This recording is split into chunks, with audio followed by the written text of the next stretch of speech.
தமிழ்நாட்டின் பசுமையான மலைக்காட்டில்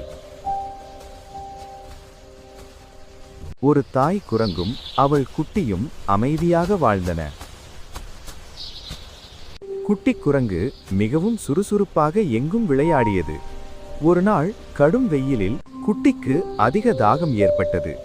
தண்ணீரை எடுக்க நினைத்தபோது தாய் குரங்கு அதை தடுத்தது.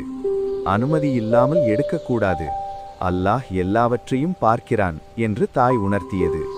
அப்போது ஒரு நல்ல மனம் கொண்ட சிறுவன் பிஸ்மில்லாஹ் என்று சொல்லி தண்ணீர் கொடுத்தான்.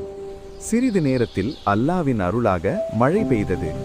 காட்டெங்கும் நீர் நிரம்பி தாகம் தீர்ந்தது. அம்மாவின் சொல்லை கேட்டதால் பாதுகாப்பு கிடைத்தது. பாயிண்ட்: அல்லாவை நம்பி நன்றியுடன் நடந்தால் அவன் வழிகாட்டுவான்.